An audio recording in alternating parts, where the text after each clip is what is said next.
All right, welcome everyone to episode 7 of the Kota Capper College Football Central show presented by the Kota Sports Gambling Network.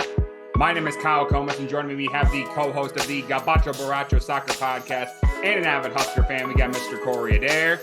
We got the host of the Play Me or Fade Me podcast, and somehow, some way this week he's a Texas fan. We got Mr. Action Junkie. We have what many people call the man of college football, the face of college football, if you will. We got Potato Gobbler, and joining as a guest for the first time. He's been on all the 2 seasons prior. This is his first time on this season. We got the co-host of Gambling Feud with myself and my cousin. We got Mr. DJ Luch. Fellas, we are on to week 6. How we doing? It's a great weekend of football. OU Texas this weekend.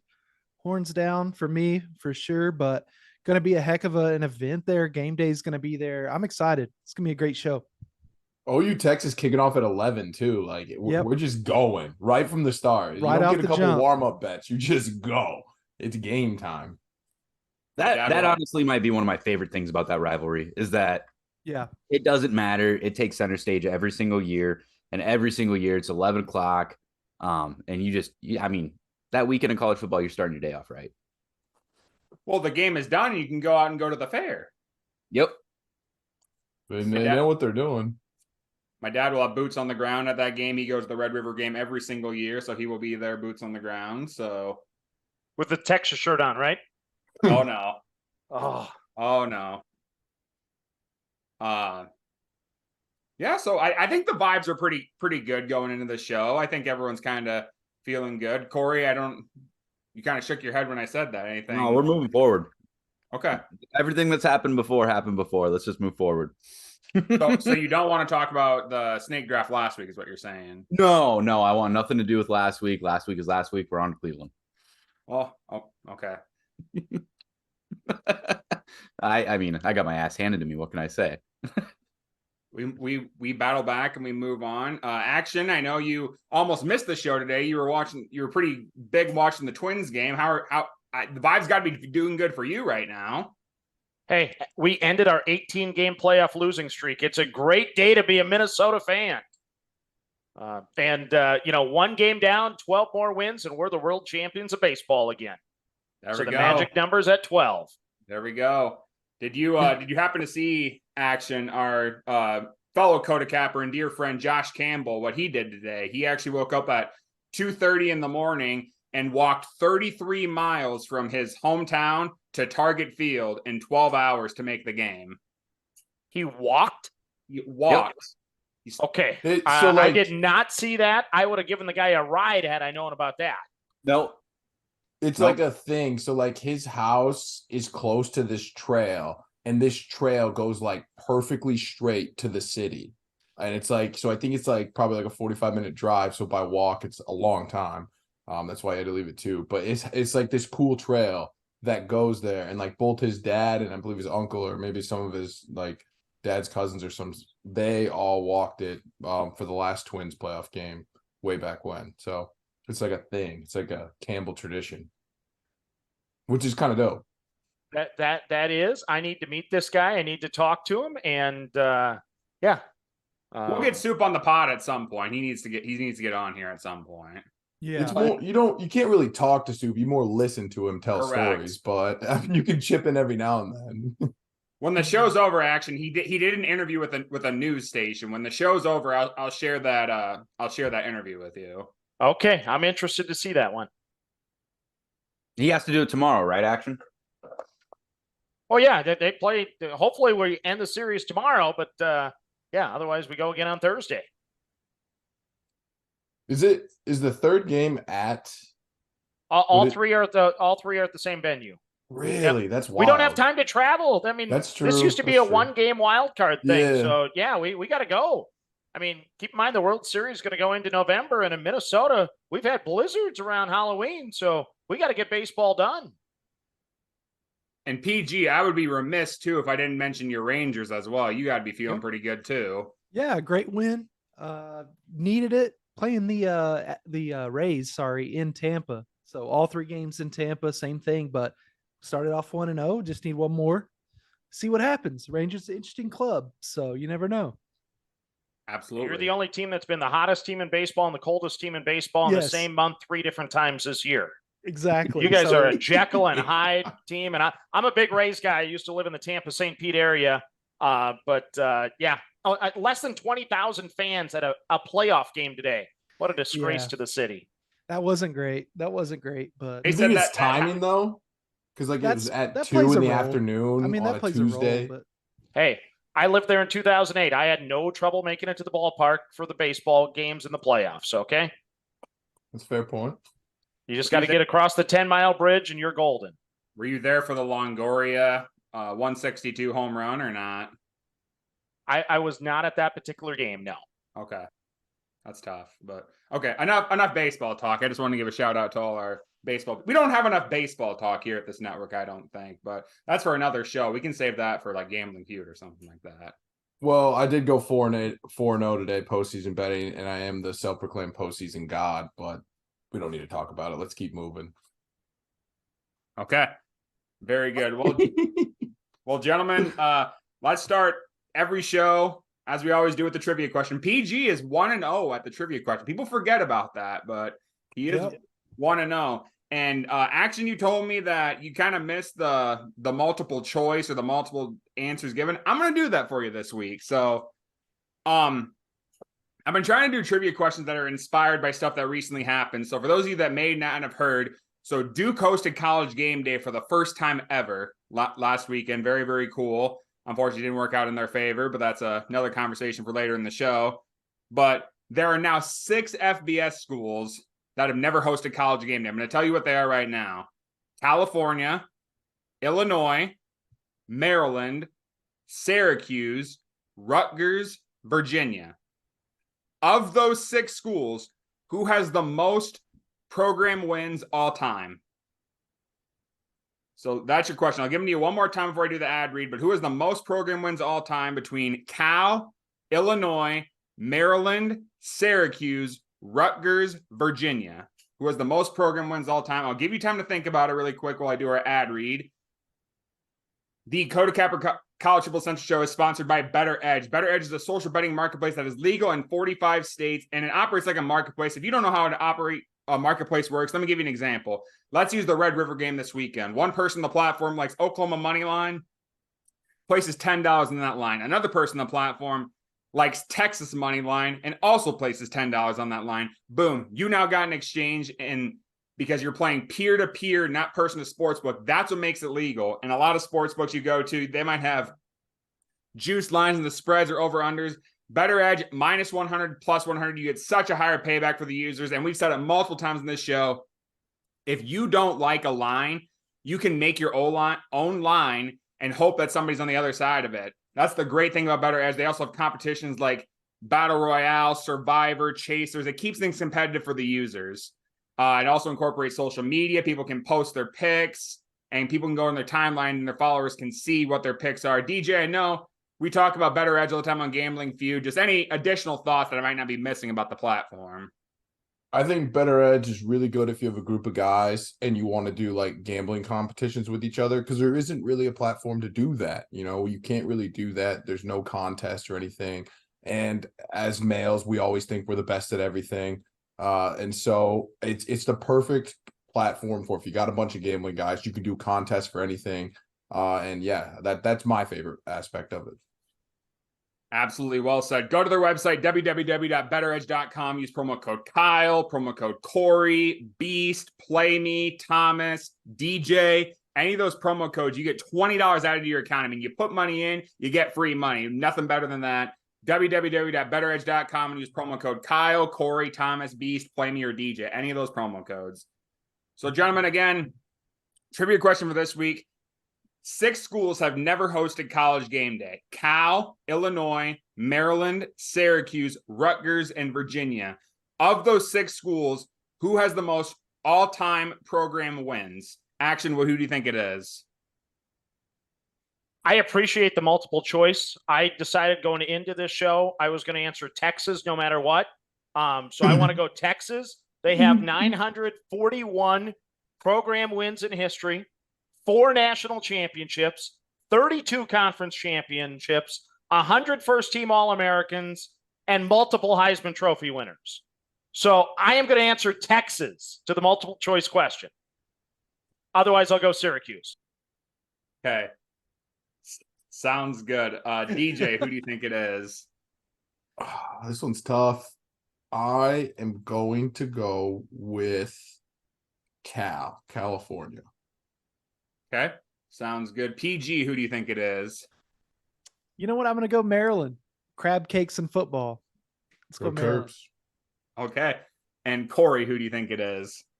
I'm gonna take advantage of time here and go with one of the older football programs. I'm gonna go with Rutgers. Okay. Sounds good. So this particular program has all-time wins of 737. That is 31st all-time. That school is Syracuse. Nice. But Action got it wrong because he said Texas, so nobody won this week. Well, Texas technically has more wins, so he wasn't wrong in the most wins.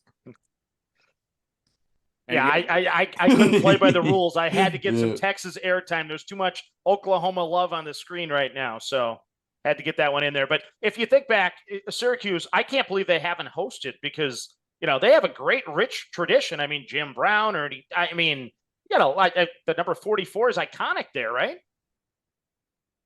Yeah, no, it surprised me too.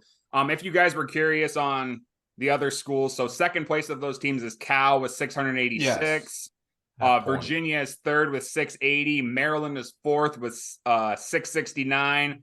Rutgers is fifth with 664, and Illinois is sixth with 627. Illinois is tied for 98th all time with career wins. So. Did Illinois just have that run with Rashard Mendenhall in like the 05, 08? Like they were decent then and that's it? They just been trash always? In the 80s, I think they were decent in my lifetime. And then Don Makovic, I think, was there before he went to Texas, ironically. I think they were good way back in the day with like Red Grange or some shit like that too. Okay. Sounds good. Well, there we go. All right. Well, gentlemen, before we get into week 6, just really, really quick, I want to touch on week 5 and just everyone's thoughts, anything that really stood out to you week 5. I kind of want to go first because I want to have a conversation for a second. So the game that really stood out to me was USC Colorado. So USC, their offense looked unbelievable. You know, I still love Jordan Travis. I'm still riding the Jordan Travis Heisman winner. Caleb Williams is winning unless he gets hurt. I mean, he's just going to win, and I guess he gets hurt. He's looking sensational so far. He had 6 touchdowns against Colorado. Now, Corey, you challenged me on the overplay last week, and I'm not trying to call you out here, but I do have a question for you. Are you willing to take back your comment about you saying that USC's defense is not as bad as people are saying it is? Yeah, for the most part, yeah. Are you willing to admit that the first half under was an amazing play? It went way over, did it not? In the first half? Colorado didn't do much in the first half, didn't they? Yeah. It was 34-14 at halftime. I was going to say it went way over in the first half. Oh, because of USC, not because of Colorado. Correct. Oh. So they did start slow. That's what I thought they were going to keep slow. They did pick it up in the second half, absolutely. But one thing that PG and I all too well is Alex Grinch just simply is not the guy. And I don't know what his deal is with Lincoln. Maybe PG knows something that I don't, but he sucks as a DC. And USC is going to have the same amount of success as Oklahoma did because that defense just isn't it. Yeah, and I don't know if I said it on the show, but I really believe that this USC team is really just the same OU team we saw so many years in a row. They're probably going to make the playoff. Who knows? But ultimately, you can see the defense just isn't there. It's just they've got a lot of loyalty. Alex Grinch does, with that staff, and he just don't want to let him go. But it's the same OU team that we saw so many years in a row, sadly. So, yep. But that really was the game that stood out to me, and I kind of wanted to address it. DJ, anything last week really stand out to you? So I went to an Anthony Jeselnik comedy show, so I didn't get to watch as many games as I would like, which kind of sucks. Fair. But I will say that Colorado's fight was very impressive. Like that was the one main game I did kind of watch. And at half you thought they were just going to kind of roll over and die like they did against Oregon, but they gained a little bit of respect, and I like that the media is not all up on them now. They've kind of chilled a little bit because they're not winning games, and if you're not winning, you can't sell.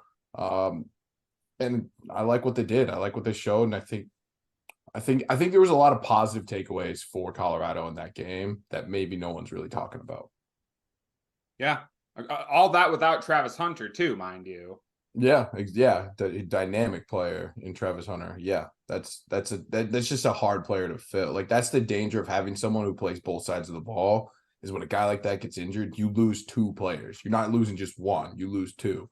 So there's two sides of the coin, and that's the downside to that experience or experiment. And one thing I will add before we go on to the next person, I think people are starting to pump the brakes on the Shedeur Sanders for Heisman, but Shedeur Sanders is still good. Like I think he proved that last game. Yeah, he's good. He's just not one of the best. Correct. He's still really good. Yeah. Yep. The Heisman always goes to one of the best players on the best teams. The same as MVP. It goes to the best player on one of the best teams. Like that's how it always is. And it's ridiculous. I mean, Ndamukong Suh should have won Heisman. He was the best player in the league. It's not even close, but it goes to the best player on the best team. It always has, always will. Winning sells. Okay. Yep. That's very good. PG, anything really last week stand out to you? Yeah, I had boots on the ground at the OU Iowa State game, but at the tailgates caught some of the Georgia Auburn game. That game was a lot closer than I think anybody really thought it was going to be. Auburn put up a pretty good fight, and I don't think Auburn's specifically really, really good or anything. Peyton Thorne was their leading rusher. He had 92 yards rushing for a quarterback. That's not even I mean, he's mobile, but he's not like a running guy by any means, or a running quarterback, I should say. So I don't know. I'm just surprised Georgia's not quite playing at that level. It's easy to sleepwalk through the schedule though when you've won a national championship in back-to-back years, and you probably could do it again. Who knows? But mainly, I was just really happy to see that Texas and OU both won the week before the game, because last several years, one of us has dropped a game before this, and we haven't been undefeated going into the Red River Shootout. So OU played great. I thought shut Iowa State down once they kind of made a couple defensive adjustments after the half. I was pretty pleased with what I saw from OU. So I think it set up a really good weekend for us this weekend. So yeah, nope, that's absolutely very true. And I just don't think that Carson Beck is near what Stetson Bennett was too. I think that's part of it. It's really showing how good Stetson Bennett kind of was. I mean, he's got some weird stuff going on in the NFL. Like he's not on the roster anymore, but it's not for like playing reasons. So who knows what that's about. But yeah, I mean, he was just athletic enough to where he could make a lot of things happen. I mean, Carson Beck's still a good passer, but I don't know if he's the athlete that Stetson Bennett really was. And he was just so familiar with that offense, being a veteran, being an older guy, and now they're at this younger guy, and he's kind of letting these teams hang around. But Georgia will probably sleepwalk all the way to the SEC championship. I kind of predict they'll maybe even lose that game, but it'll be their first loss. They'll still get into the playoff and they end up winning the whole thing. That's kind of how I think it plays out. But who knows, man? College football's crazy sometimes. Yeah. Yep. Absolutely. Corey, what about you? Anything stand out last week? There was a few games that I thought were definitely notable. I think that LSU Ole Miss game was drunk, to say the least. that was insane. I know Thomas isn't here, but he made a comment about how that was just fun to watch. He watched the extended highlights and he was saying how fun that was. I thought so. That one kind of stood out to me. Judkins tore it up in that game. You and I have both talked about him a bunch and how much we like him. So that was pretty fun. And then, I hate to say this is the only nice thing I'm going to do for action. Otherwise, it's war the rest of the episode. Texas over Kansas. I thought Kansas covered that spread. I am really impressed with how they handled that going into the Oklahoma game. That really caught me off guard. I thought Kansas was going to take it to them. Yeah. Yep. Very agreed on all ends. Action, wrap it up. Anything stand out to you last week? I tried to block out last week. It was a losing week. I can't believe how many points Iowa State and Oklahoma put up in the first half. That was miserable. Corey called it out. LSU's defense, I mean, where is it? To give up 55 points there, so frustrating for me. I had a ticket on, LSU minus 2.5. I'm up 49-40. I can't win with 49 points scored. That's a joke. And then Notre Dame, thrilling win at Duke. I mean, to be able to have to scramble on a 4th and 16, get 17 yards to keep the drive alive. I mean, the Irish were on the verge of losing back-to-back games. That would have been a major disappointment. Duke's a better football team than I thought, but still a little underwhelming offensive performance again from the Fighting Irish. So they may not be as good as I thought they were either. Okay. Sounds good. Well, enough talk about last week. Let's get into this week. Let's get into week 6 here. So as we do every single week, we're going to do a 5-round betting snake draft. There's 5 of us. We're giving you 25 different picks. Everybody on the panel must have a full game spread, a full game over under, a money line. All 3 of those, again, are courtesy of our friends at Better Edge. Shout out. A team total and a first half play. First half can be money line, spread, or over or total for your first half. I know we don't want to talk about it, but really quick, we really should go through the standings from last week. Beast had a hell of a week last week. He's not on here, but he was 5-0 plus 13.8 units. That's his first snake draft win of the year. I came in second with a 4-1 plus 5.64 unit day. Action came in third with a 3-2 minus 0.5 unit day. And Corey came in fourth with a 1-4 minus 12.98 unit day. Overall, though, our panel's still doing very, very good. Year to date, we're 60-44-1 at a 58% hit percentage and up 9.82 units on the year. So again, very good all around panel. We did the order again, as always, via the wheel this morning. Deej is going to be having the number 1 overall pick, followed by Action, myself, PG, and Corey. And then Corey will have the back-to-back, and we'll start the second round and go back to Deej. So DJ, the board is absolutely wide open for you, and it is all you. You got the number 1 pick. Where are you going? Man, this is tough. There's a lot of different ways I could go, but I think I gotta go with a team total here.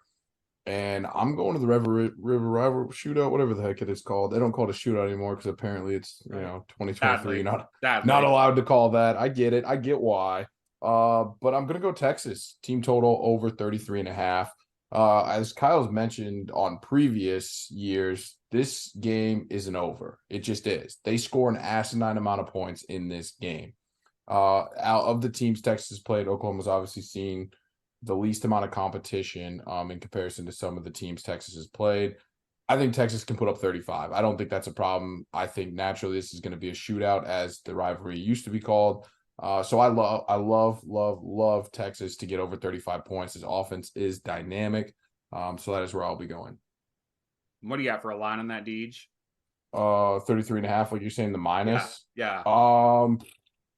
I'd have to look it up because it's not on. I was saying you can get it to me whenever. But PG, do you have a comment there on that? Yeah, I mean, I don't hate it. Obviously, I just think this game, I think, is going to be. I don't think both teams are going to just drive up and down the field, but I think there'll be a lot of explosive plays. Like we saw OU give up a couple big long touchdowns in the passing game, and so if Texas can exploit that, absolutely. But I'm wondering if they try to like maybe do a little bit better clock control, but eventually maybe they start airing it out and explosive plays. I just don't know if there's a lot of like long methodical drives, but we'll see. I don't hate it. I guess it's minus 130, Kyle, on the odds there. Yep.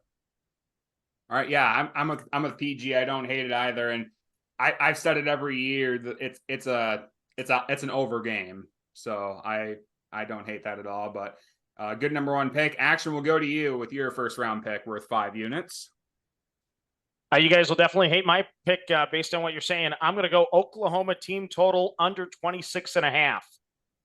Ooh. Wow. You guys can challenge away, but I think this is obviously a very, very good Texas defense. I do think Oklahoma's defense will be a little tougher on Texas than what we're making it out to be. So I actually like the under in this game. I'm going to play Oklahoma as a team total under the number 26.5, and that's only at a minus 110 juice for me. It's weighted to the over, so I'm going to play the under. I got a comment on that too, Kyle. I don't hate that either because Texas has a really good defensive line. Now OU can pass protect well, but they don't particularly run the ball very well. And when you become a one-dimensional team in a big game, we usually know what happens. So maybe, there's a couple turnovers in the passing game, which so far OU's been pretty good about not, throwing a lot of interceptions, but big game for Dylan Gabriel, probably the biggest of his career. Maybe the nerves get to him a little bit, as we remember he didn't play in this game last year because he got knocked out before the game before. So yeah, I mean, I can't wait for this game. I love that we have a couple picks on it already, and I'm sure there'll be more coming. So let's go. Yep, absolutely. All right, so I also have a play on for the Red River game, but I am going to save that because I have a play I like a little bit more, and it's kind of an in the weeds play, but it's an in the weeds play I really, really like, and that is Kent State team total under 9.5 at a -110.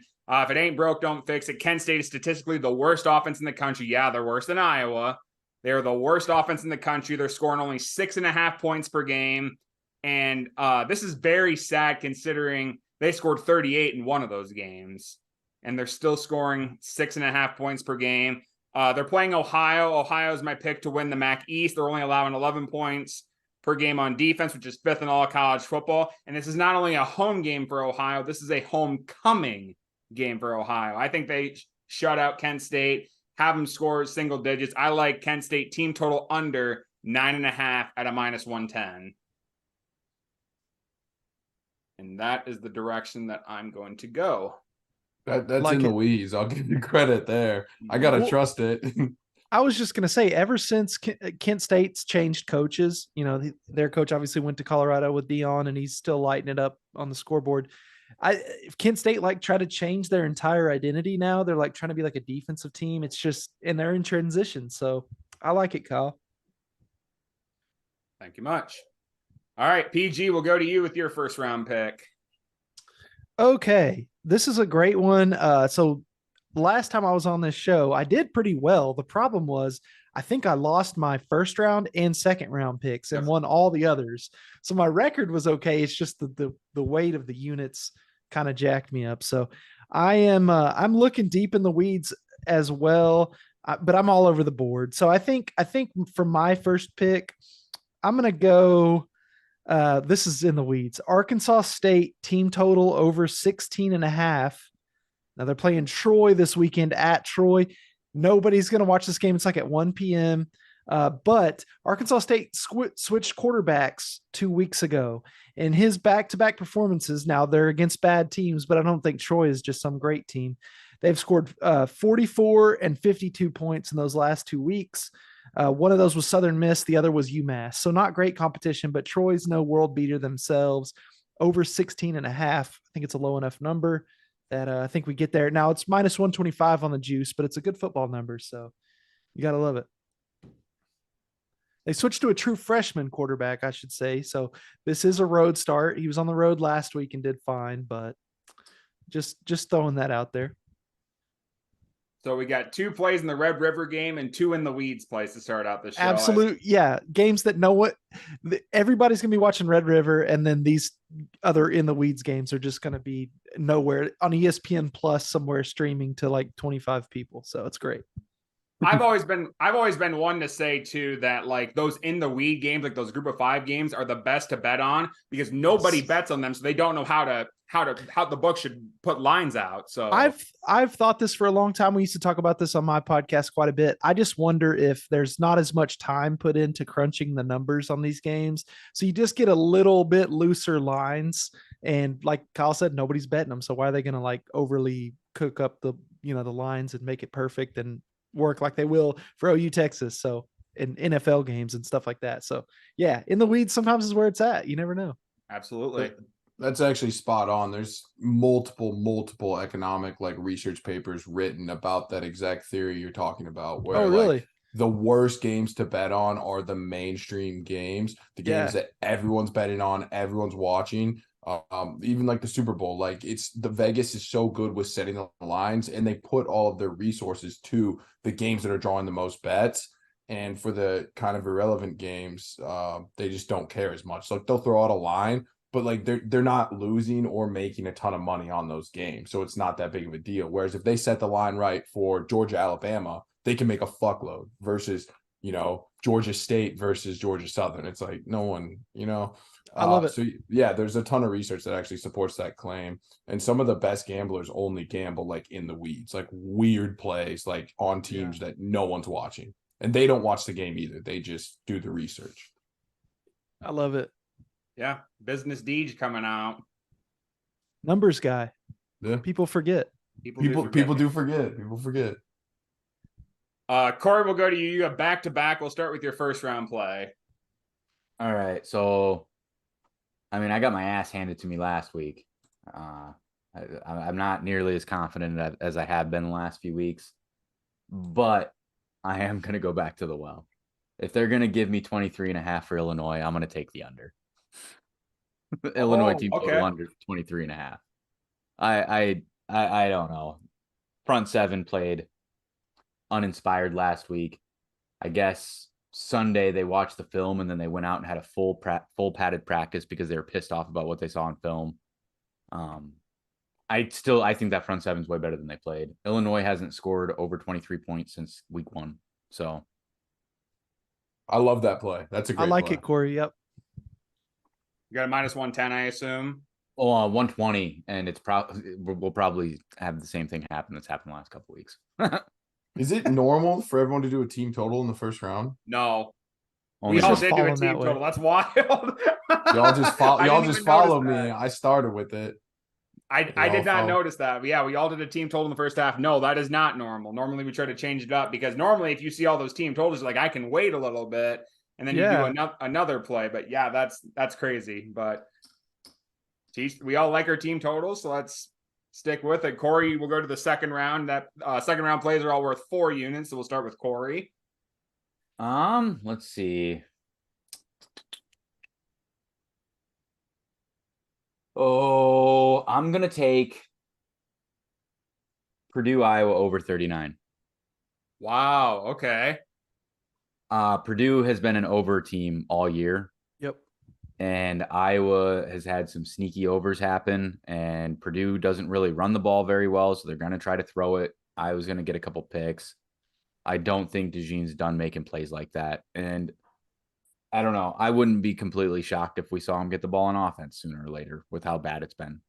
So I just think that this is a closer scoring game, but I don't know. Purdue's been hitting overs for me. So people forget that DeJean was a state winner at quarterback. Yeah, the fact that he has not come out in a Wildcat package is absolutely beyond me. I mean, there's a plethora of reason to fire Brian Ferentz, right? There's every reason under the sun to do it. I think that's probably that's my biggest one. Why have you never used DeJean on offense?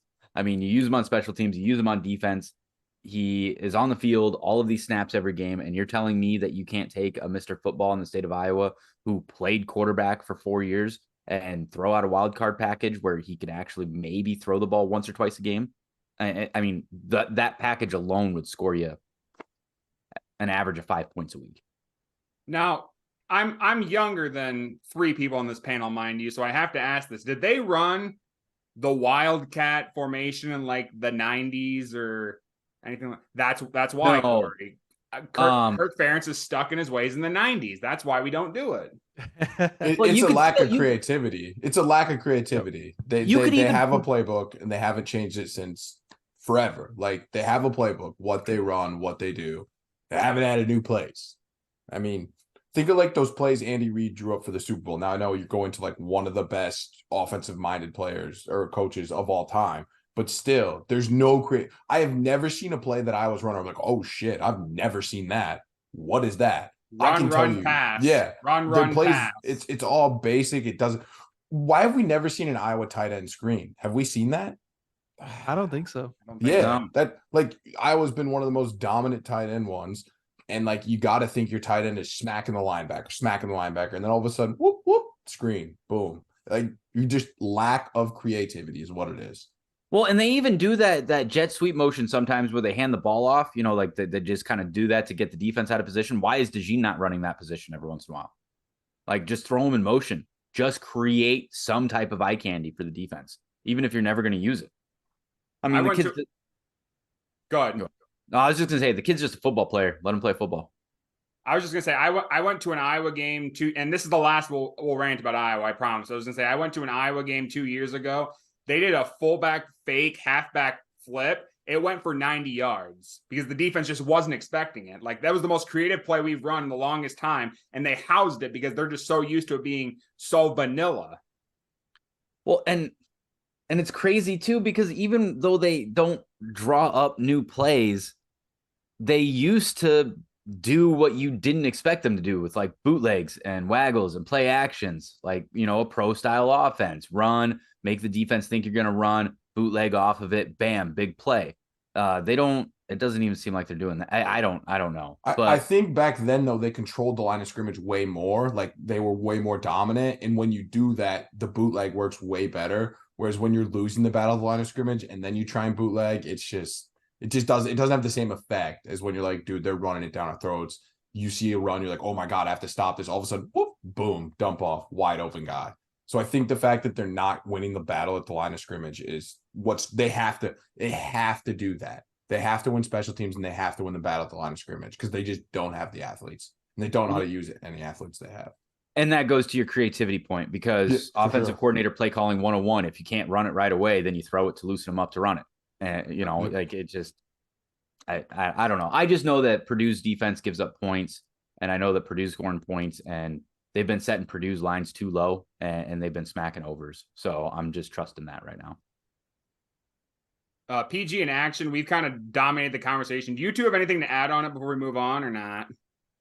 I don't think so. I mean, you guys watch those teams more than I do. That's for sure. Okay. I'm not going to hate on Iowa because they seem to beat the Gophers every year. So they save all their good plays for Minnesota. Fair enough. PG, will go to you with your second round play. I'm kind of sticking in the weeds here. I'm going to a Thursday night play, Conference USA matchup. Don't do it. It's Liberty at home versus Sam Houston State. But I'm going first half minus 10.5. Okay. Sam Houston is just abysmal. They're just not a very good football team. They've covered the spread a few times, but they barely did when they did.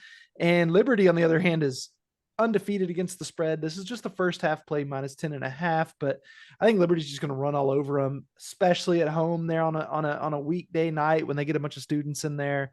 Sam Houston State traveling pretty far on a short week, so I like this one a lot. Liberty minus 10.5 first half. I think it's just 110.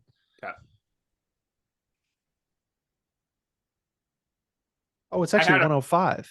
Okay. Yeah. Go. Even better for you. I had that I had a play in that game as a backup if one of my plays got taken. That's why I was getting upset. But yeah, staying in the weeds, PG. I like it. There's some money to be made in the crumbs, Money's Absolutely. in the crumbs. All right, so I'm up now. I'm actually going to go to a spread, our first spread taken for this snake draft. I'm going to take LSU minus 6.5 against Missouri. I know LSU, they just lost a tough one last week to Ole Miss. Their offense looked really solid. Jaden Daniels completed 75% of his passes for 414 yards and 4 TDs. He also rushed for almost 100 yards. Their offense looked really, really solid. They're playing Missouri, and Missouri's 5-0. But they played South Dakota, Middle Tennessee State, Kansas State, Memphis, and Vanderbilt. I mean, this is a way more improved Missouri team than we've had before, no doubt about it. But I think LSU is going to win by more than a touchdown. I think this is crazy. Plus, 71% of the public's on Missouri. It's such a public play. I always fade the public here. LSU minus 6.5. It's at Missouri, isn't it? That's my only concern. Yes. Yep. Yeah, it's on the road. It's at Missouri, and you just don't know what you're getting. LSU is just wild this year. Like, one game you're like, this team looks phenomenal, and the next week you're like, can they stop a nosebleed? Like, yeah, their defense has some problems, but man, it's a big bounce back spot for them if you look at it from that angle. But Missouri's biggest test of the year. We don't really know what Missouri is that much yet, so I don't know. It's a good football number. It's a K-State great game, I think the K-State game was a little bit of an indicator. I think they beat K-State. Yeah, that's true. Yeah, I think never mind. I was gonna say, I think someone was hurt in that for K-State, but I could be wrong. Well, Will Howard was dinged up, so I mean they had to use their backup quarterback at times. And okay, what was it? It was a long field goal to win the game, right? 55, 50 Yeah. something yards. Yeah, I thought they that hit game a bomb. was headed to overtime. Yeah. Kansas State, I was frustrated with that game because I'm a Chris Kleiman guy. Yep. Okay, well that's the direction I'm going to go. In action, we're going to go to you with your second round pick. So I'm going to go a money line here. It's going to be a plus 198. This would have been my 5-star pick, but unfortunately, I decided to play with you guys with Texas and Oklahoma. Wrong team favorite, of course. I like Wyoming against Fresno State. Fresno State, let's listen to these cupcake wins. Purdue, Eastern Washington, both 2 and 3 teams. Arizona State 1 and 4. Kent State 1 and 4. I think Kyle already picked on them on this podcast or show. And Nevada 0 and 5. So yes, Jeff Tedford, great coach. The offense is definitely rebuilt a lot faster than I expected, losing Jay Kaner, but that's a cupcake special schedule there. Meanwhile, Wyoming, this game is circled. Last 4 years, Fresno State has beat them 87-10. Wyoming hasn't scored a single point in the last 11 quarters against Fresno State. Craig Bull's a heck of a coach. Weird things happen in Laramie. The Pokes get this one. They finally get the Bulldogs. So I'll take him plus the 198 on the money line. That's a great pick. I love that pick. DJ was giving the fist pump whenever you made the pick. Love it. I had that one down here as one of my money line options. Because I wrote 5 in case everyone happened to take my first 4 options. But I have that down as my top 5. Yeah, that's a great pick right there. I think Wyoming's a lot better than people think, and I think Laramie is way harder to play in than anyone in the country will recognize. It is a tough spot to play in. Just ask Texas Tech, right? They paid the price there this year. Yep. Elevation. It's always windy. It's just like a weird place to play. There's something magical about it. I don't know. Yeah, every time Nebraska's played out there, it's a grind until like the 4th quarter. It's not easy. I think Iowa played there too when they had Josh Allen. Was that in Iowa City? I can't remember, but I know. I think it was. I think that was in Iowa City. Okay. Iowa would never travel to Wyoming. They would never. That's true.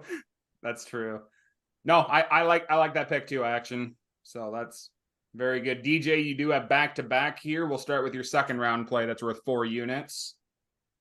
Okay.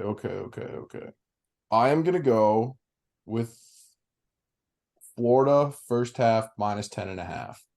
Obviously, they just had a devastating loss to Kentucky, and I think Vanderbilt's defense is going to look significantly worse. There's going to be a lot more holes, and it's going to be a lot easier to move the football on Vanderbilt than it will be to move it on Kentucky. So I think going from that Kentucky, so this is kind of a similar spot as you have LSU. You know, they have that comeback game. You know, they need to get some frustration out. You know, Florida just lost a tough one, and now they're going Vanderbilt, and I think it's going to be a rout. I think they're going to slap them. I think it's going to be over very quickly. So to get them at 10.5 in the first half, I'll take that. I think just going from Kentucky to Vanderbilt is, the field's going to look a lot more open. I'll say that. And what'd you get for a line on that? Yep. I was just checking. I should have wrote it. I knew I should have wrote it down, and then I just didn't. But no, this is kind of exactly like my LSU play that PG alluded to, like an absolute bounce back game that Florida could have. And Vanderbilt stinks too, so I do like that play a lot. Yeah, Vanderbilt's trash, and I never have a read on Kentucky. They're definitely a weird team. So it's plus 102 on DraftKings because we don't obviously have it on. Correct. Yep. Don't have it on Better Edge, so you can use any book for a first half or a team total. But okay, no, I like that play a lot, and getting that at plus money too. If that hits, that's going to be really, really nice for you at plus money. But we'll start the third round now. Third round plays again, all worth 3 units, and DJ, you will kick off round 3. Yeah, I was really confident in this play. I really love this play. And then Mr. Action really helped me out in solidifying that I do love this play. Wyoming plus 5.5. Home dog, first off, you guys know how much I love home dogs. I love home underdogs. And now we get Wyoming 5.5. That's a lot of points in a game I think will be close.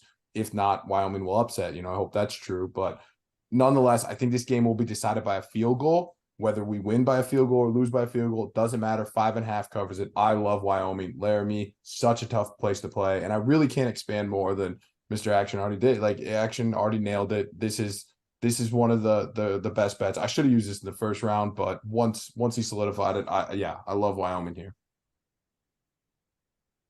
I hope we both win. Yes, I agree. I hope you win, because then I win. Yep. So I'm rooting for you. I'm rooting that money line. Yeah, you're guaranteed to win if he. Yeah, that's what I like. So don't use that word, Kyle. You may have just jinxed it. No, I wasn't saying to play. Well, you use it in a sentence, though. I mean, it scares me. Correct. Yeah, that definitely came back to haunt me. Yeah, that was tough. I used the G word last week, Deej, and the bet was so far from winning, it wasn't even funny. Yeah, that's tough. Yep, can't. I'm not using that anymore. But okay, nope. I think you got some likes there, DJ, and Action. We will go to you with your third round pick. I'm going to go a first half under before Corey can play it. I'm going to play Alabama and Texas A&M under the 23.5 at a -112. I still think Alabama's offensively challenged, but they did hold Ole Miss to 10 points a couple weeks back. I think in the first half, this is a very, very low scoring game. I have Texas A&M winning it outright eventually, but for the sake of this third round pick, I'll go the under 23.5. And what was the line on that? -112. Okay. Sounds good. Well, I'm going to go right into my play Action, because it's kind of I was going to play this whether you played that or not. I'm actually going to take the full game under. So I'm going to take Alabama, Texas A&M under 50. There's a lot of good games this weekend, but not many are being talked about as much as this game. This is a huge SEC implications game, because this team very well could determine who's going to represent the West in the SEC championship, because I don't think an SEC West team with 2 losses is going to make the conference championship. So this is a massive, massive game.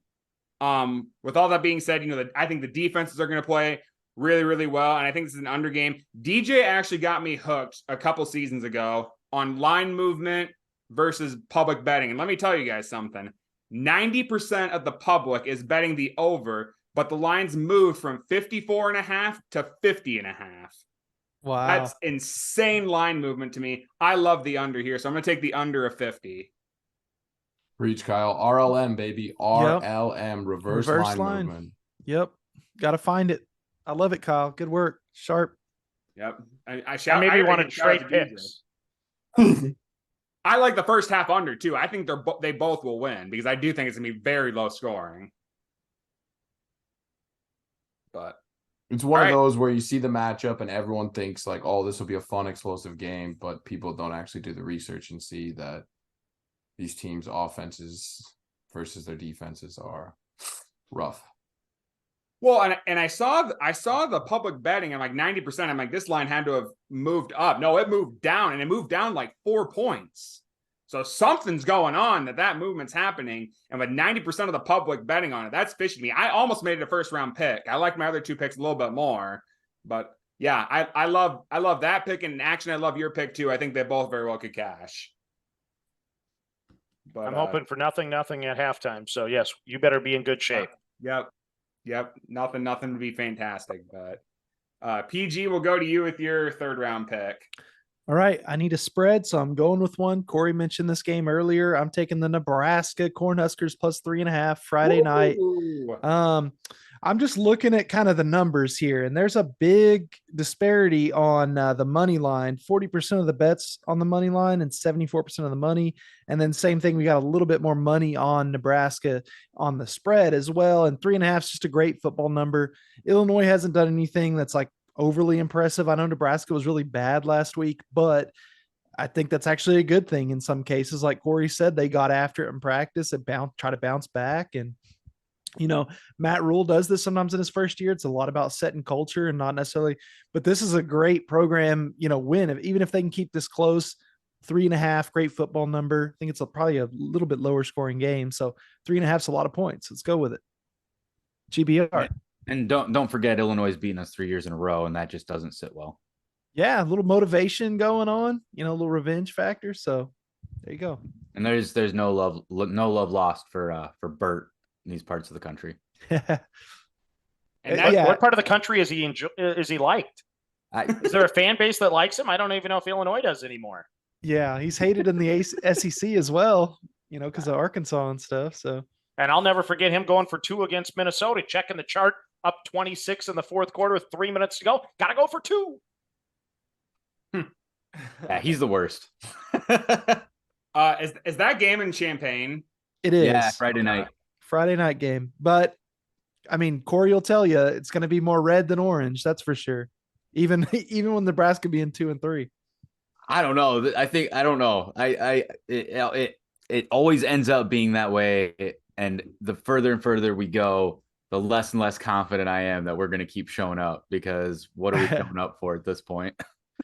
But this could be a win. Close spread. Yeah. No, I love this. I love the spread. I had 2 spreads written down. That was one of them. Nice. Yeah, I also had that one down too, PG. So that's a good. If LSU got taken, that was the one I was going to go with. So nice. Good pick there. Okay. Corey, you do have back-to-back. We'll start with your 3rd round pick. All right. So I'm gonna get back on the horse again. We're going with the system. We're gonna take the first half under 21.5. I'm either gonna win a bunch of money by Friday, at the end of the day, Friday, or I'm gonna lose a bunch of money, and then we'll be in chase mode Saturday. Nebraska, Illinois, first half under 21.5. It's a good football number potentially. Yeah, well, and it's at -112 there, Kyle. Illinois, most of the games, Illinois has kind of started off slow. They aren't typical running, like they're not running it as well as a Burt team usually does. Yeah. And they're wanting to throw it, but their quarterback has 7 picks, 5 touchdowns, and Nebraska's defense isn't going to give up the run to him. They are going to pick this guy up. I mean, I really fully anticipate just a gross first half. Just a gross. Well, they don't have what's his name? Chase Brown. Was that his name? Yes. No, he's gone. Yeah. So, I mean, he did more heavy lifting than sometimes we give him credit for, running backs. They had a decent offensive line, but he was doing work. I thought he was one of the more underrated running backs in all of college football last year, because all the attention was on Blake Corum. I thought people just kind of didn't give Chase Brown the credit he deserved last year in the Big Ten. Well, I'm a sicko, and I bet on Illinois a couple times, so I saw him quite a bit, and I knew he was pretty good. Yep. Corey, before you go to your next play, Heinrich Harburg, did Sims get benched or is Sims hurt? He's still hurt. Both. Okay. I don't know. I mean, he came in, Harburg lost his helmet, and Sims came in and one play for both games. There you go. So he was good enough to come in. And then when the rain delay happened 2 weeks ago, Purdy came in after the rain delay because Harburg was cramping up. So I don't know. I really, really think that Rule is trying to protect Sims's ego a little bit. Because I can't explain it. I don't know why he would come in for one play if he's not healthy. Yeah. And then he started limping around after he got tackled. So maybe he is hurt. But then Satterfield just said today that you're going to see Sims sooner rather than later. So I don't know. I don't love that. No, I don't love it either. But it does help with the under. Your bet's good. And maybe they'll put Harburg in the second half or whatever, and we'll catch back up and maybe take the lead. So. Well, I mean, ultimately here, if you're going to run your quarterback 20 times a game, you might as well have 2 of them running it. Yep. All right. My next play, I'm going to jump over to the ACC. I'm going to go with Syracuse plus 8.5. Okay. I think that this is going to be a higher scoring game. I really like that quarterback from Syracuse. He's just a lot of fun to watch. Schrader. He's a good little player. Oh yeah, he's exciting. He's really exciting. And I just think this is one of those situations where these two teams, they don't like each other. It's probably not like a marquee rivalry, but they've been playing each other for a long time. They don't like each other. It'll be a closer game than people think. And 8.5 points is quite a few for a quarterback that dynamic. Yeah, absolutely. And North Carolina is not the North Carolina we once knew either. So. No, May has been extreme. I mean, he is super lackluster this year. Very underwhelming. Probably one of the more underwhelming QBs. Yeah, definitely. But he's missing a few key players he had last year, a few key playmakers at wide receiver, and all that stuff adds up. So I don't hate it. Okay. Sounds good. PG will go to you then with your 4th round pick. All right. I'm up and I need a total. And this one just caught my eye, man. It's something about this matchup. I'm going Maryland at Ohio State. I'm actually taking the over 58.5 at -110. If you go back in this series, it's gone over in their last 5 matchups. They don't play every single year, but they play most every year. The only year they've missed really is 2020. So I guess you could say they play every year. That's kind of what that is, except for one. But it's gone way over.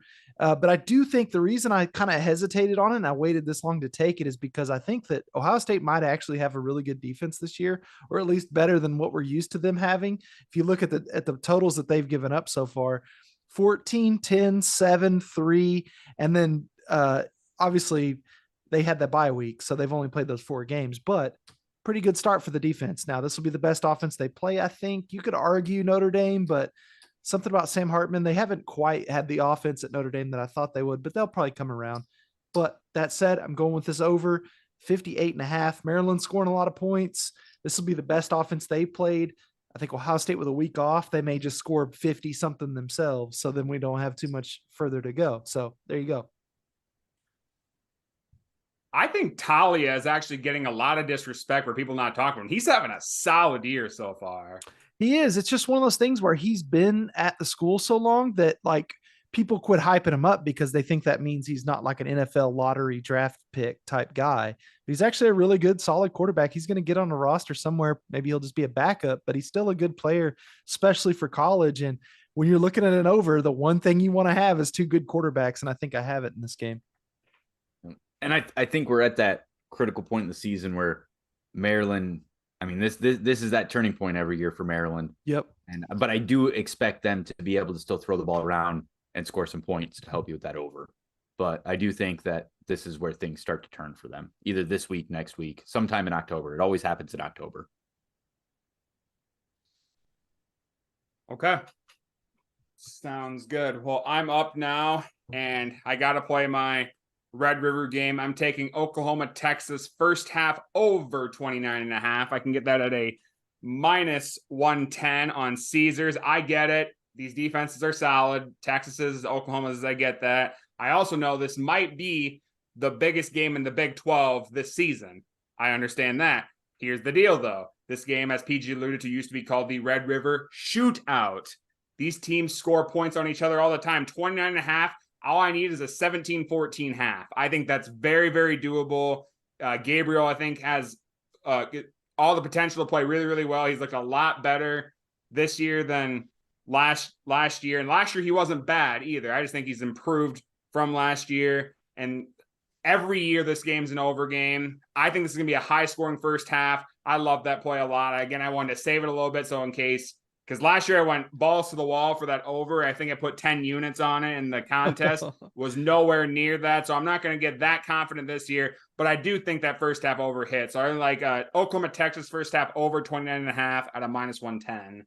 Well, OU definitely has a better quarterback starting for him this year. That's for sure. And I think, Kyle, if I was on this over in any way, that I would probably do first half as well, because I think maybe these teams kind of come out with some plays that maybe the other defense hasn't seen yet. And then in that second half, maybe a couple key adjustments are made. And that's when it maybe slows down a little. So first half overs is where I would be as well if I was going to do an over, I think. Kyle, I apologize. I didn't write this down. What was the number? 29.5. Okay, 28-0. That works for me at halftime. I'm good. Oh my goodness. Actually, I thought we were friends. I even have the burnt orange marker today just for this one. Wow. I like 28-0 at half if it's Texas up, because I have them over 33.5 total points. So yeah, I DJ, we got ways to make this work. I can get on board with that all day. That's my only concern with the full game over instead of betting just Texas is Texas defense might be legit. We don't know, but I think both defenses might be legit, dude. I don't know if I like the over in this. I honestly don't. Everybody likes overs in this. It's called a shootout, but both of these defenses have been playing really well all year. Throw that out the window. Who is Oklahoma's defense shut? Like, okay, what opponent has Oklahoma's defense been like? They've played SMU, who's a solid offense, not anything amazing, not Power 5. They couldn't score against TCU. SMU couldn't. Come on. Yeah, that's true. No, if I had to back up Corey, though, I think, I could see a couple big turnovers here as well. We've seen Dylan Gabriel against really good teams not look very good. And then Quinn Ewers, he threw a really bad interception last week. Probably should have thrown 2 or 3. So, I mean, yeah, I could see where Corey's at. I mean, both these defenses could be good. Danny Stutzman, one of the best linebackers in the country, maybe for OU. If he has a big game, he was a little banged up, but I think he's going to be all right. It's going to be fun. I'm glad that we got a lot of picks. We've sprayed the board on this game completely, so I'm excited.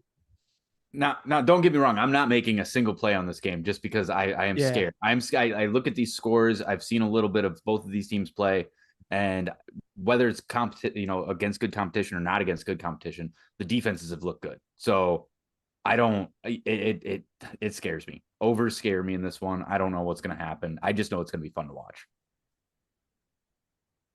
Remember, I have so many future bets on Texas. I lose my power if they lose, so I have to pull for them. I understand that. Yeah, that's right. We haven't done one of these yet, or a PG.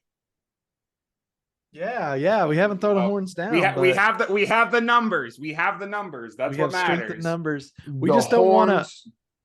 The Horns are down to score a lot of points. I just didn't want us to draw a 15-yard penalty, Kyle. We're still in the SEC, in the Big 12. We're not in the SEC yet. That's true. The Horns down is a 15-yard penalty right now. I forgot how soft those fans are. Got to be careful. Yep, that's true. That's true. Pretty pretentious to get your own network, if I must say. Yeah, we got to be careful with this because we'll just get into a whole rant right now. Yeah, we probably should move on.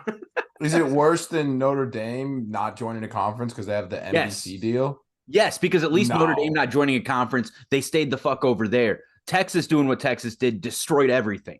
They pushed 2 teams out of the four teams. This out of the started with Nebraska.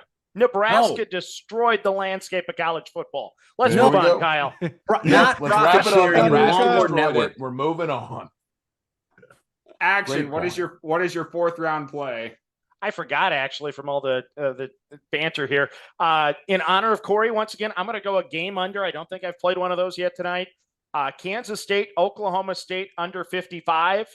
I talked to some folks that told me Chris Kleiman was absolutely irate with his defense, giving up 30 points to Missouri, 31 to Central Florida. You give him 2 weeks to get ready for this Oklahoma State team.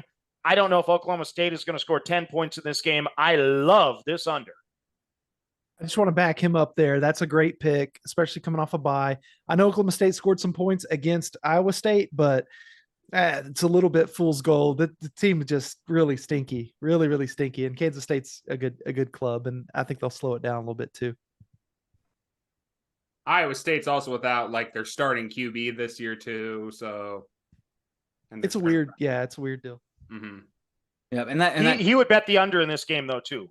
Yeah, he would be on the under. Yeah, for sure. Yeah, Hunter Deckers is on the under. I bet. Clown. Kleiman ball is an under style of football too, so I like it. Yeah, he's gonna pound the rock in this one. Ground and pound, dominate the game, dominate time of possession, and then like he said, Oklahoma State comes in. I don't know. They may not. They'll probably find a way to score a point or 2, but it won't be like it was against Iowa State. That's for sure. DJ and the Ranch Boys are very anti-Hunter Deckers. Yeah, we have inside intel. He's a bad dude. And then there was leaked intel that he's actually a really bad dude because he's gambled on sports.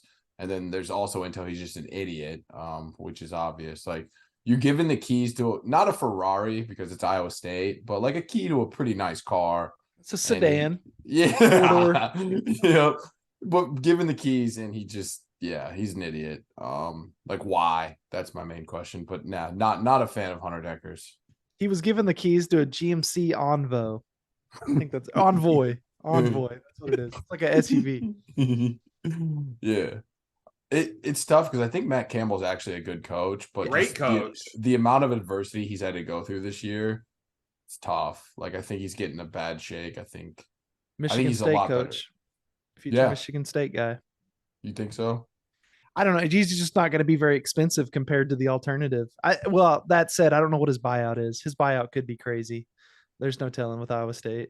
He could have an insane buyout because it's like a hometown deal kind of thing. He got an extension a couple years back. So okay, sounds good. DJ, you have back-to-back to start or end round 4 and start the last round. So we'll go with your 4th round play worth 2 units here. All right, so I have a dope money line play, but I'm going to use that for the 5th round. So for the 4th round, this one's tough. I have a lot of totals I want to go with, but I think I'm going to settle on LSU, Missouri over 61.5. LSU needs to have a big game. Obviously losing in the fashion they did last week. Their offense needs to have a big game. Their offense is good. We saw that last week. Their offense scored a shitload of points against an SEC school. I think Missouri's defense has to be worse than Ole Miss's. That's just a fact. And at the same time, LSU's defense did not look great. And I don't think they have a lot of confidence. They have a lot of things to work on, but I think Missouri will be able to put up enough points, like 21-ish maybe. And then we get a solid 30 to 40 out of LSU, and I think we hit this. So I love the over here. I think it's going to be another high-scoring game. Just with all LSU's problems, but their offense is still ridiculous. So yeah, I'm going over there. Yeah, I like that. I think Missouri's good for some points, and then LSU is LSU. Glad I chose right. And then for my money line pick, I've been waiting for this one. I couldn't use it as my upset of the week because they are 6.5-point dogs. I am going with the Marshall. Shout out my boy Randy Moss. Upset money line. They're 6.5-point dogs. They're plus 210 on the money line at NC State. NC State, great program. I don't think NC State gives a fuck about this game. I don't think they care at all. This is not a game they care. Marshall, this is their biggest, right now, this is their biggest game in the season. They're going to go play. I don't even know where Marshall's located, if I'm being honest with you guys. Do you guys know? West Virginia. Huntington, okay. West Virginia. Yeah. We Are Marshall. You missed a good movie. Well, yeah, you're right. I did see We Are Marshall, but I did not remember that point. But yeah. All in all, I think Marshall gets up for this game, and I think Marshall's good. Like, they're a good squad. The Sun Belt, man, the Sun Belt is so underrated. I don't think enough people are, like, of all your non-power fives, the Sun Belt has so much talent and so many teams that I think can take down a lot of power five schools. So I love the Sun Belt, and we get a chance here for Marshall to play spoiler. And with the offensive ability NC State's shown, which is nothing, I mean, Iowa level offense, this is a spot where I think Marshall can really do some damage and get an upset. So for 1 unit, yeah, I'll throw it on Marshall plus 210. Shout out to the Fun Belt. Yeah, dude, the Fun Belt. I like that. I like that a lot. It's called the Fun Belt for a reason. They play some fun games. I like Marshall. That's kind of cool. Brennan Armstrong, it's a good thing that I think the year he had at what was that, Virginia, that he really went off a year or two at Virginia, and I was all in. I was like, this guy is good, man. Like, wait till y'all see Brennan Armstrong. Then he lost his offensive coordinator. Now he's transferred to a different school, and both of those last 2 years, man, just so medium. And I think part of it is he's been on some bad teams, and it's kind of hard to play good quarterback when you've been on bad teams. But yeah, it's a good thing that I wasn't more public with my Brennan Armstrong takes, because I thought he was a dang good player, but I think he's pretty medium. See, I thought NC State might be sneaky this year because of him. Too. I'm like, dude, he was good like 2 years ago. He was now he's on a good team. Yeah. Now they have a competent defense. Like, he should be able to kind of play a little bit of spoiler. Wrong on all accounts. It's been a freaking train wreck, man.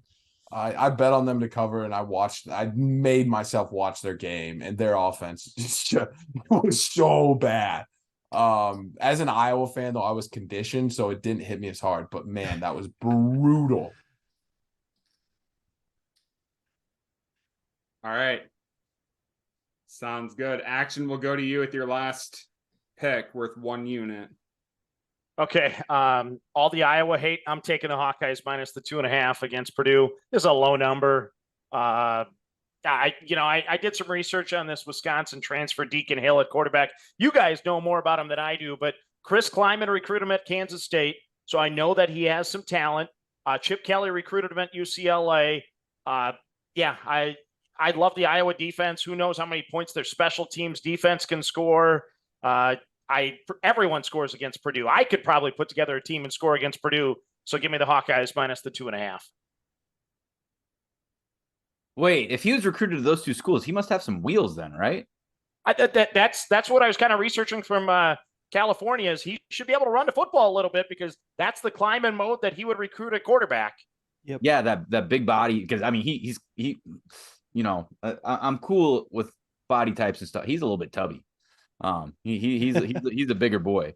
But I haven't seen them move him around yet. So that kind of surprises me that Chip Kelly would recruit him and Kleinman would recruit him, and we haven't seen him run around too much. He could have put on the freshman 30 at Wisconsin. I'm not sure. I haven't checked the weights, but yeah, at one point he was a decorated quarterback from the state of California. There is a lot of cheese and beer there, so maybe. Spencer Peters is also a decorated quarterback from the state of California. Cheese and beer. Okay, sounds good. So I think me, Corey, and PG all have money lines yet to go here. I have one I kind of like a lot, but I'm actually going to do the other one, and I'm going to go into the weeds again, and I'm going to take Jacksonville State money line at a plus 181. This is a Wednesday game. This is the first year that Jacksonville State's in the FBS, and they show they can compete at the FBS level. They're 4-1 so far this year. They had a gritty win last week against Sam Houston, but other than they gave up 28 points, and other than that, they've only given up 11.75 points per game defensively. They're playing Middle Tennessee State, and they're 1-4, and their only win is against an FCS team. Middle Tennessee State is not that good. So if you're telling me that I can get a plus 181 for a team that I think is the better team, I know it's at home for Middle Tennessee State, and I know that this is Jacksonville State's first, like, maybe true test in Conference USA. But I mean, come on, I'll take that all day. And for one unit to win 1.81, I love that. Jacksonville State money line is going to be my play. Hey, I can tell you this: that quarterback's not going to be intimidated by that situation. Logan Smothers, that's right, former Nebraska quarterback. Started in Iowa City. Did he really? I didn't know that. Yeah, the year that Adrian was hurt, he started that game down in Iowa City. Yeah. That's a hell of a lot more intimidating than playing at Middle Tennessee State. I thought you were saying that he was at Iowa before he went to Nebraska, but no. The game was at Kinnick, and that's a pressure-filled situation. So I remember that now that you said that. A running QB, if I remember right. Yep.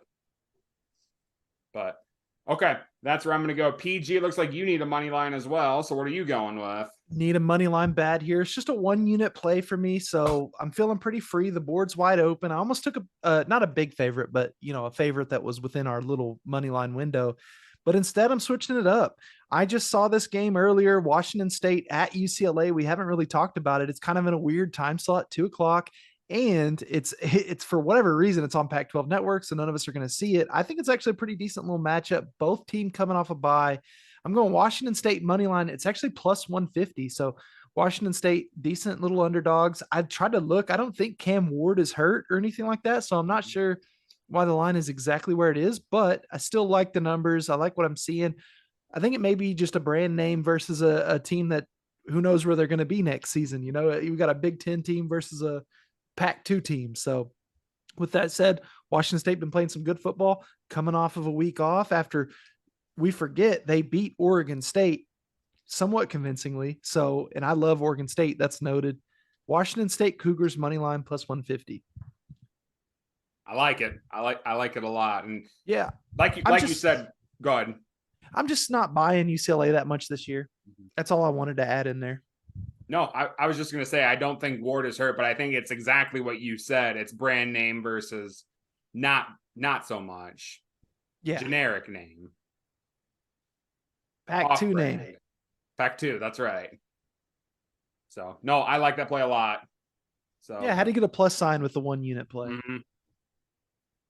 Because at worst, you lose a unit, like big deal. Exactly. So I'm getting smarter. The more times I get to go on the show, the more time I'm going to figure out how it works. Absolutely.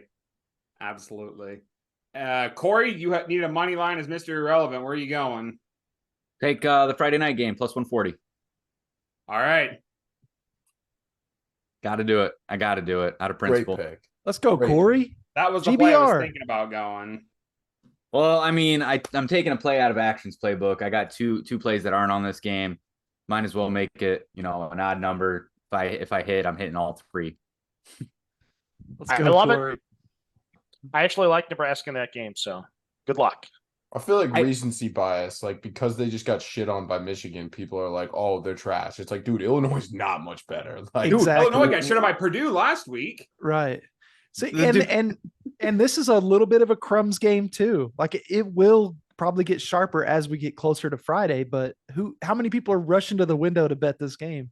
Right. Not that many. So let's try and figure out what the edge is. And I think we kind of are all aligned here on the just wait till they legalize sports gambling in Nebraska. Line's gonna be moving hard.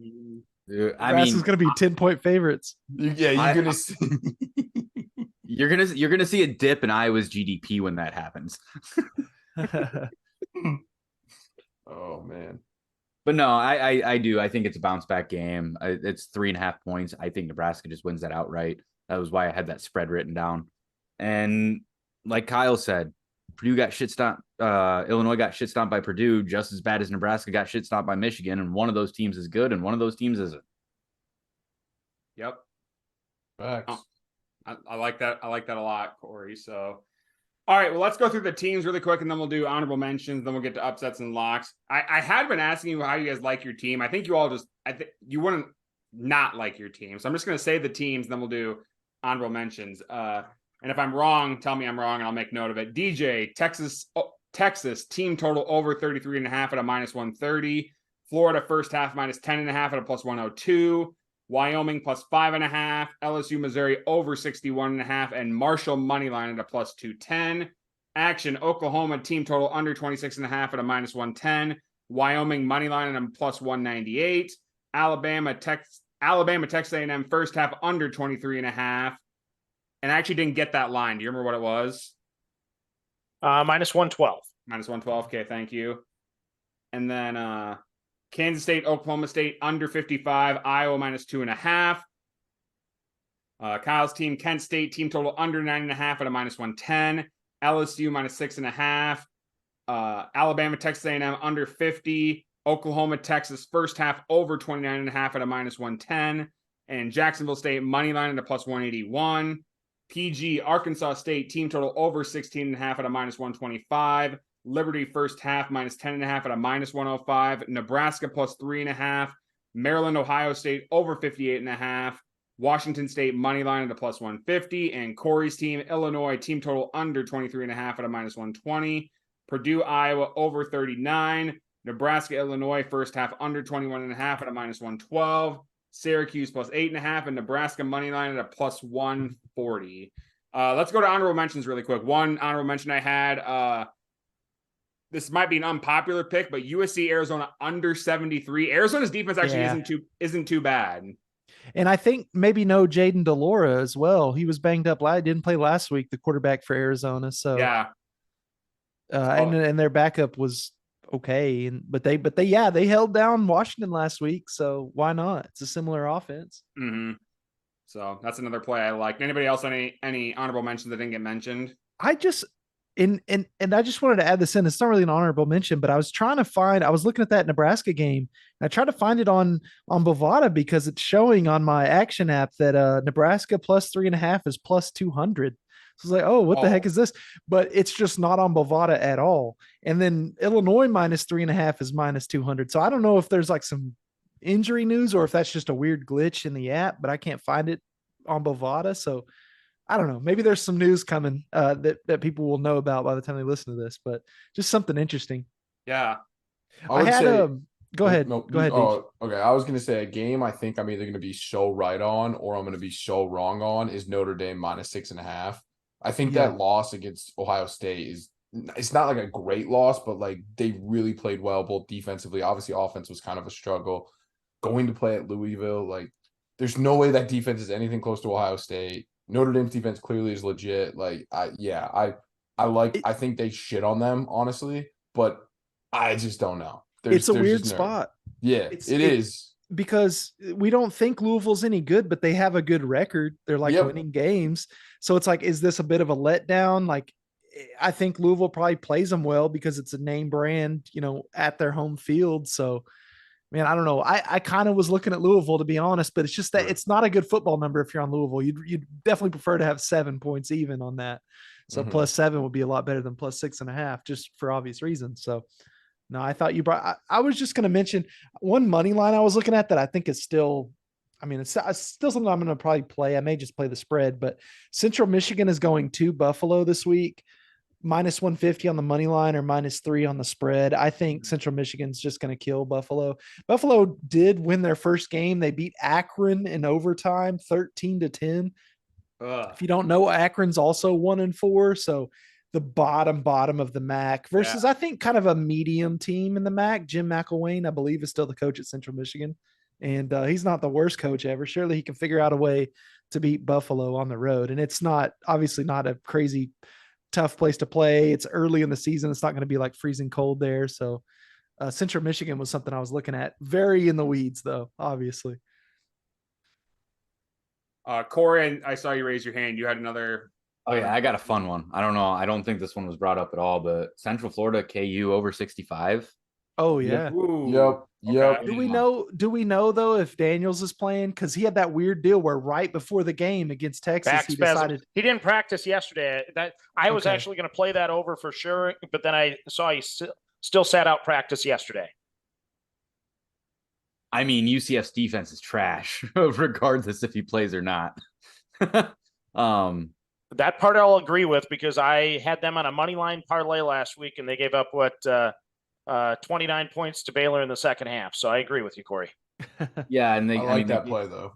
They gave up 44 to Kansas State, which I think I don't think it matters who the quarterback is at Kansas. They're going to score a bunch of points regardless. But if Daniels plays, I think that over 65 is a really, really solid play. And even without him, I think it's got a really good chance of hitting. And then we don't make first quarter plays, but Nebraska, Illinois' first quarter is at 9.5. I don't think they're scoring having 2 scoring drives at all in that first quarter. Okay, interesting. In the weeds for sure. Oh yeah, first quarter under 9.5. Love it. Action, do you have any honorable mentions? I like all these honorable mentions, by the way. I think we have a good card this week. Florida Atlantic -3.5 against Tulsa, one of my favorite plays this week. Like Tom Herman off the bye week.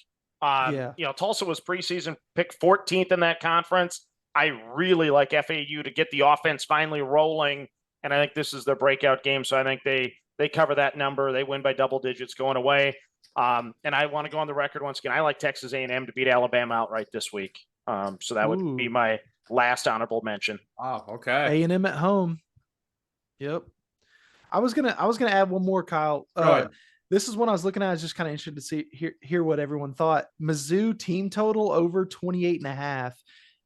They're at home against LSU this week. Missouri's scored, I think, over this number in every game but one, maybe, and LSU's given this number up quite a few times at home. I don't know, but Kyle, you've got that play on LSU, so I don't know. Me, or I guess Kyle's somebody LSU. did. I have the over in the game, so I love that play. Oh yeah. I hope Missouri scores 28. That'd be perfect for over 61 or 60.5, whatever it is. I guess we could all win that. Still, yeah. Then. Yeah. No, they're averaging like 34 a game. Yeah.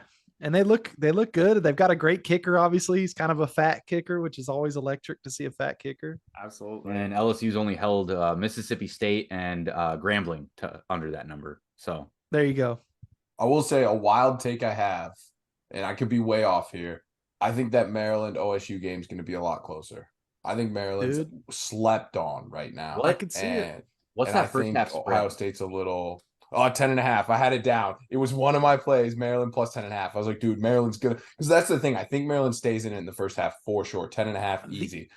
The second half is where I think it could slip away.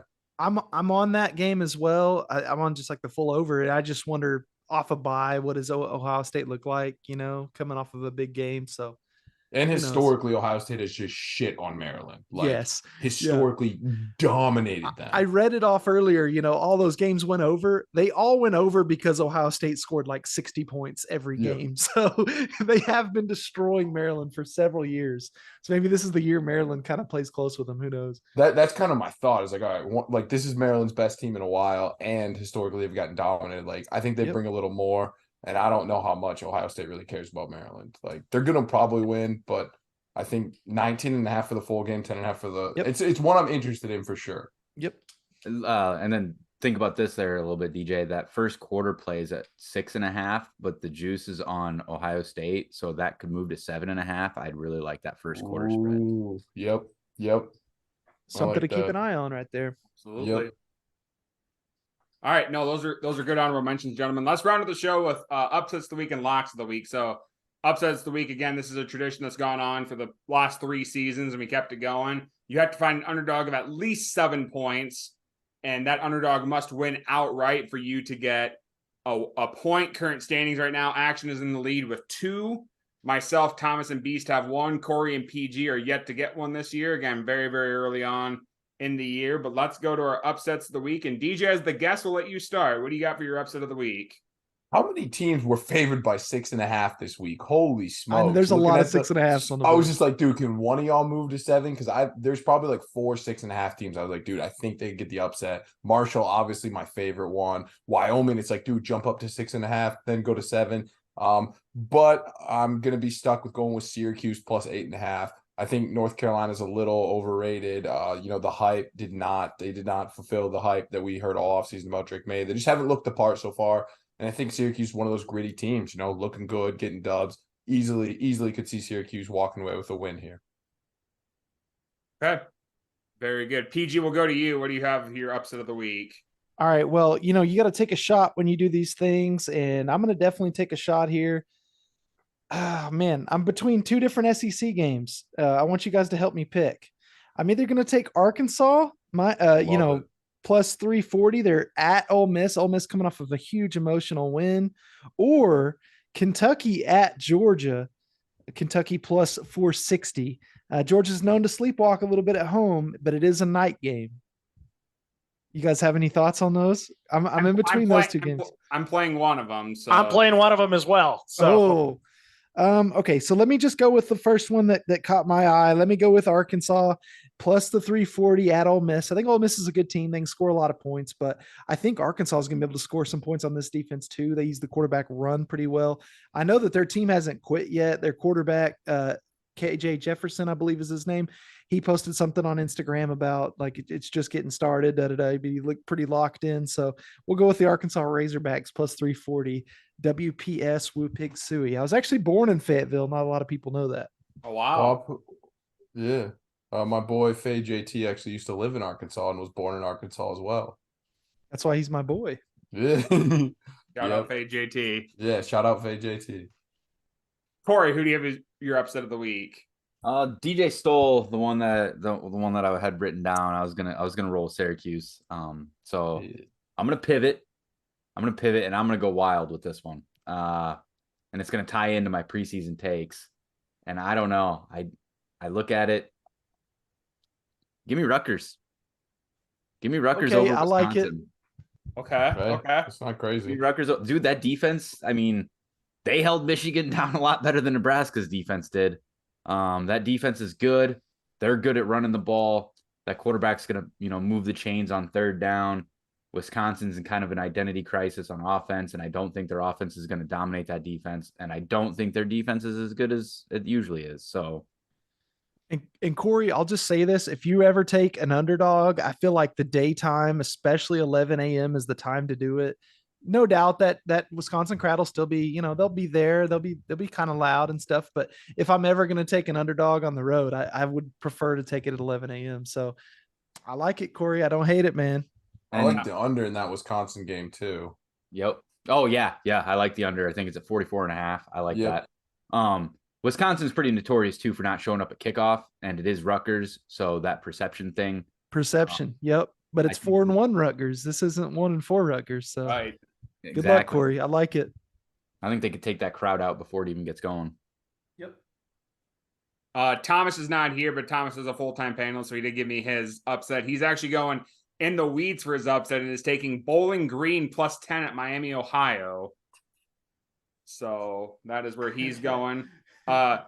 PG, you listed off two options on the upset of the week. I'm going the other one you listed. I'm going Kentucky over Georgia as my upset of the week. It's bold, I know, but Georgia just doesn't look like the Georgia team. I was listening to a Barstool podcast. I can't remember which one for the life of me, but I was listening to a Barstool podcast, and they said people always say Georgia's sleepwalking, Georgia's sleepwalking, Georgia's sleepwalking. Maybe Georgia's not that good this year. And this is an opportunity for like a really solid Kentucky team that's only given up 15.2 points per game. Devin Leary's been very, very solid so far. This is an opportunity for Georgia if they're truly were sleepwalking or if they're just not that good. And I think this is an opportunity for Kentucky to show that they're just not that good. So I'm going to go bold for this one because like PG said, for these, you just got to go bold. I'm going to take Kentucky over Georgia. I like it, Kyle. The only angle going against you is it's a bit of a bounce back spot at home for Georgia. Mm-hmm. But I mean, again, this is kind of what Corey was just talking about, where it's like Georgia's looking at the schedule. It's just Kentucky. Like it's just Kentucky. They're a basketball school. We're not going to take them too serious. Everybody get your party plans together for that night, kind of know what you're going to do after the game, worried about that. And who knows, man, maybe you walk in, you get between the hedges and you run the ball and you take the crowd out of the game. I like it, Kyle. Absolutely. Action, you said you had one of the plays that PG and I both made. Which one are you going with? I'm going to double up on Arkansas. Sam Pittman, yeah. He's coaching for his life there. When I look at the Arkansas losses, BYU, I still think is a good team. LSU, Texas A&M, it's not like anything's been easy on their schedule from a loss perspective. I'll roll the dice. I'll take Arkansas. Catching Ole Miss at the right time is what I'm hoping for. Yeah, and that BYU game, they really should have had it. I think if you look at this box score, it kind of looks like they probably won, but they just found a way to lose that game. Rocket Sanders is back. He's probably their best offensive player in terms of just being dynamic. Obviously, KJ Jefferson at quarterback is really good, but like I said, still think they're locked in. So we're going with the Hogs. I'm excited. Is that UTSA transfer is he playing it for Ole Miss? Zachary Franklin? I know he's been out most of the year. I don't know if he's. I'm not sure. What position does he play? Wide receiver. Oh, I don't know. Okay. Well, we'll figure that out later. How about that? But there we go. He was Frank Harris's main guy at UTSA. He's a stud, so I didn't know but he hasn't been playing either. So that's another one in Ole Miss. But all right, well, let's round up the show with locks of the week. Lock of the week, very, very simple. The lock hits, you get a point. If it doesn't, you don't. Current standings right now, Action and Corey tied for the top with a 4-1 record. Beast in third with a 2-1. I'm in fourth with a 3-2. Thomas in fifth with a 1-4. PG not yet rated yet. We're going to try to get him a few more games under his belt before we get him in the standings. But PG is 1-0 on his locks of the week. So let's go through our locks of the week. I'll start with Thomas. I know we go from bottom to the top, but I'll just start with Thomas real quick. Thomas is going Nebraska plus 3.5 as his lock of the week. So a lot of Nebraska love this week. Yeah. What's his record in lock of the weeks? 1-4. Oh no. I'm gonna squarely kick that guy in the fucking nuts the next time I see him. He's due for a winner. That's a good way. He just got it. Didn't he get his first one last week? No, he lost last week. Okay, good. So he's due. Oh, maybe. I don't know. I don't like it. So that is where he's going with. Deej, once again, we'll start with you as the guest. What do you got for your lock of the week? I'm also going to be dipping into the Nebraska pool, but I'm going the under of 44.5. Nebraska-Illinois game is what I'm rolling with. I don't think Illinois is going to score many points. I mean, Nebraska's front seven is a lot better than anyone will ever give them credit for. And they don't always show out on paper. And Nebraska's offense is kind of brutal at times. I think this is going to be both teams trying to run the football, run the clock, and I think this thing goes under by a mile. So I'm going under 44.5. Okay. Sounds good. PG, what about you? What do you got for your lock of the week? Yeah, I'm honored to make this lock of the week. It's it's been a long time coming. I actually mentioned this play a little bit in our honorable mentions, but I'm gonna just roll with it for my lock. I can do money lines, right? Or no? Yeah. Okay. It used to be no, but this year I don't care. Switched it up. Okay. I'm going Central Michigan money line then, minus 150 on the road, obviously, but I just think Buffalo is like one of those just teams that's just gonna. Now they haven't just folded and died yet. Like I said, they just won their first game against Akron. They scored 10 points in regulation. In the MAC, it's just not going to get it done unless you're playing teams like Akron. This is a bit of a step up in competition compared to that.